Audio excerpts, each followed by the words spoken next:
हुजूर फरमाते हैं जिसको शुक्र करने वाला दिल मिल गया, और करीम महबूब फरमाते हैं जिसे अल्लाह ताला का जिक्र करने वाली जुबान मिल गई, और हुजूर फरमाते हैं जिसे मुसीबत पर सब्र करने वाला बदन मिल गया, और जिसे ऐसी बीवी मिल गई जो ना उसके माल में खयानत करेगी ना उसकी इज्जत में खयानत करेगी। जिसे ये चार चीजें मिल गई वो खुश नसीब है, दुनिया भी बन गई आखिरत भी बन गई।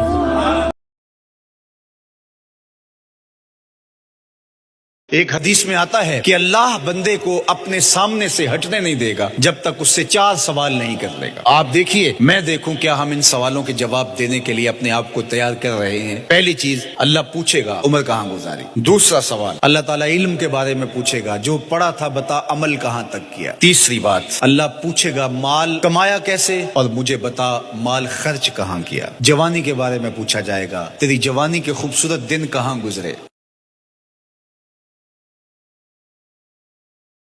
हजरत आयशा ने पूछा, या रसूल अल्लाह, आपको सबसे ज्यादा तकलीफ कहाँ पहुंची? का ताइफ में। ताइफ में 23 बरस में सबसे ज्यादा तकलीफ कहाँ पहुंची? फरमाया ताइफ में। जिन्होंने इतनी ज्यादा तकलीफ पहुंचाई थी उनसे बदला लेने का वक्त आ गया है, और फरिश्ता हाजिर है, अल्लाह की मंशा शामिल है, कर दूं? कल नहीं, ये ना सही, इनकी नस्ल में शायद कोई ईमान ले आए।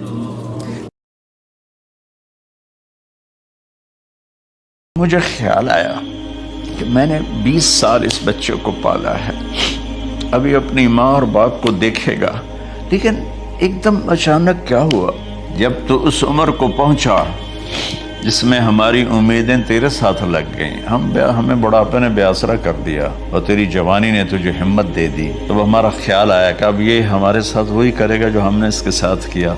लेकिन क्या हुआ, तो इतना बदतमीज हुआ, तेरी जबान छुरी बन गई, और मेरी सारी जिंदगी की मेहनत का बदला तूने मुझे नाफरमानी से दिया, बदअखलाकी से दिया, बदतमीजी से दिया।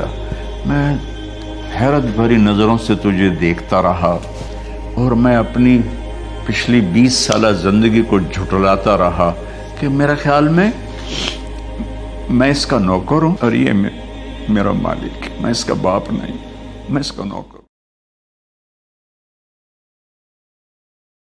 जब नजर पाक हो जाती है तो फिर दिल पाक हो जाता है। 40 दिन तक जो शख्स अपनी निगाह को मुकम्मल पाक कर ले, उसको नमाज का हाज आना शुरू हो जाता है, उसका सरूद आना शुरू हो जाता है, उसकी कैफियत आनी नहीं। 40 दिन बड़े नहीं होते, ये मश्क करके देखनी चाहिए। तो इसलिए जब नजर पाक होती है तो इबादत में हाज, लुत्फ और सरूद मिलता है। नजर पाक होती है तो फिर ख्याल भी पाकीज़ा होते हैं, नजर पाक होती है तो फिर सोचें भी मुस्बत आती हैं। जिंदगी के बनने और बिगड़ने का ताल्लुक बाहर से नहीं अंदर से है। अंदर दिल दरिया समंदरों डूघे, कौन दिलां दियां जाने हो, विच्चे बेड़े विच्चे झेड़े विच्चे वंज मुहाने हो। हमारा रब कहता वफी अनफुसिकुम अफला तुबसिरून। अरे अंदर देख, अंदर देख, बाहर ना देख, अंदर देख, अंदर झांक, तो सब कुछ तेरे अंदर पड़ा है, बाहर नहीं है, अंदर है। इधर अल्लाह को बसा, फिर सूलियों पे चढ़ के मुस्कुराएगा। घरों के टूटने का एक बहुत बड़ा सबब यह है कि जब बीवी अपने शौहर के साथ होने वाले उलझाव को अपने मेके बयान कर देती, तो ये शौहर को गवारा नहीं होता। इसलिए घरों को टूटने से बचाने के लिए कभी भी इस मामले को आगे ना बढ़ने दिया जाए। जिंदगी में उलझने होती रहती हैं मियाँ बीवी के दरमियान, लेकिन वो उलझन खत्म हो जाएगी तो फिर याद भी नहीं रहेगा कहाँ कहाँ उलझन हुई थी। लेकिन अगर वो मेके पहुंच गई या ससुराल पहुंच गई तो वो सारी जिंदगी नहीं भूल सकती, और कभी ये भूलना चाहेंगी भी तो कोई याद करवा देगा।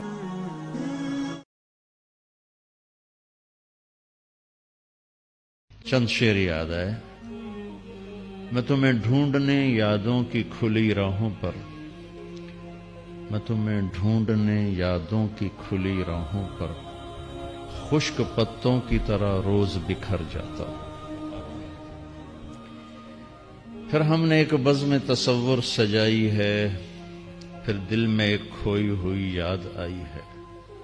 वो दिन के जिन्हें ले गई थी गर्दिश हयात, जाने कहां से उन्हें फिर ढूंढ लाई है।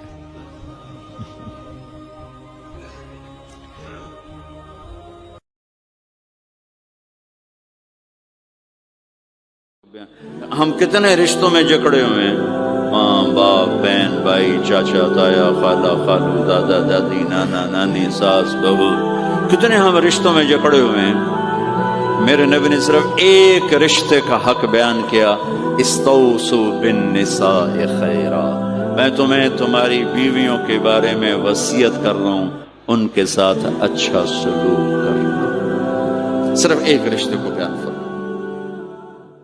2 دن پہلے ایک فون پر ایک نوجوان لڑکا 20-22 سال کا، اس نے 55 منٹ مجھے گالیاں دی، 55 منٹ، کو ماں بہن کی نہیں لیکن اس نے میری عزت چھوڑی نہیں، اور میں 55 منٹ ایسے سنتا رہا، اور اس وہ کوئی ایسی بات کرے میرا دل پھاڑ دے، میں کہوں بیٹا تھوڑا ٹھنڈے تو ہو جاؤ، اور ابھی تم میرے بچوں کی طرح ہو، کوئی ہنس کے تو دکھا دو بھائی، اچھا کوئی ایسی بات ہوگی تو مجھے معاف کر دو بھائی، ہم ایک ہی ہیں۔ میں 55 منٹ یہ دہراتا رہا، وہ 55 منٹ ہر وار میرے سینے میں اتارتا رہا، اور میں نے اف نہیں کی۔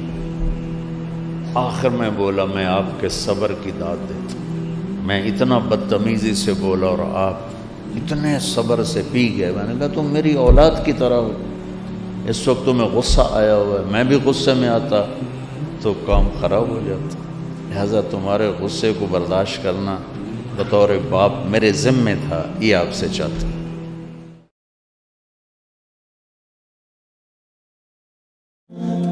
میٹھے بول کی مٹھاس پوری دنیا کے شہد کے ذخیروں سے زیادہ ہے، اور کڑوے بول کی کڑواہٹ 7 سمندر کی کڑواہٹ سے زیادہ ہے، اور میں یہ درد سے کہتا ہوں، نمازی ڈھونڈنے نکلو کروڑوں ملیں گے، روزے والے ڈھونڈو کروڑوں ملیں گے، حج والے ڈھونڈو کروڑوں ملیں گے، زکوٰۃ والے ڈھونڈو کروڑوں ملیں گے، علم والے ڈھونڈو کروڑوں ملیں گے، خانقاہوں والے ڈھونڈو کروڑوں ملیں گے، اخلاق والے ڈھونڈو، پھر جوتیاں چٹخا کے تھک ہار کے لوٹو گے، کوئی اخلاق والا ملے گا نہیں، جسے زبان پہ قابو ہو، جو غصے کو پی سکتا ہو، جو اگلے کی سہ جائے،